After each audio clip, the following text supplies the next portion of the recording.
Les jours passaient et chaque matin, à l'aube, Léopold sautait de son lit et se précipitait pour voir quelle facétie ses amis les lutins avaient fait pendant la nuit. Un jour, ils avaient mangé tout son stock de bonbons. Une autre fois, le sapin avait été enrubanné de papier toilette. Pourtant, Léopold les bordait chaque soir dans leur lit, dans la cabane des lutins, mais chaque matin, il les retrouvait figés dans de folles péripéties. Un soir, alors qu'il venait de se coucher, que ses parents lui avaient lu une histoire, Léopold décida de veiller toute la nuit.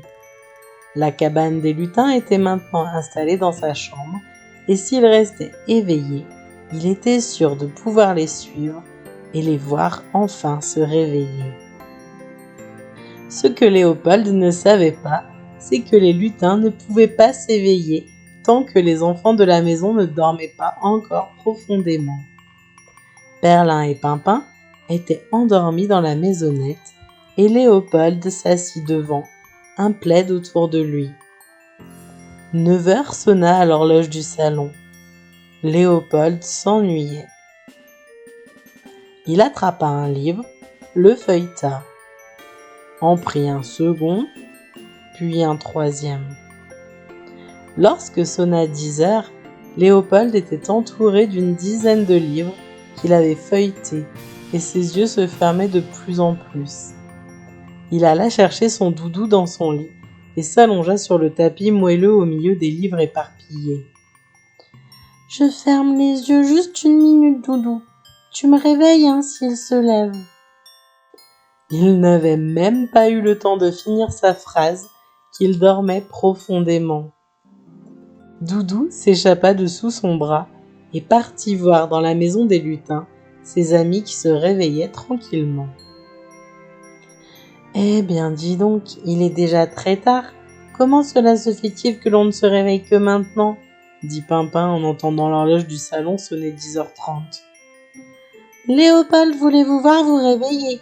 Il a attendu, mais il a fini par s'endormir, là, sur le tapis. » Perlin sortit la tête de la maison. « Ah oui, en effet !» s'exclama-t-il. « Chut, chut, j'entends du bruit !» s'exclama Doudou qui se figea. La porte de la chambre s'ouvrit et la maman de Léopold apparut dans l'embrasure. « Léopold, que fais-tu par terre ?» Elle sourit en voyant les livres éparpillés.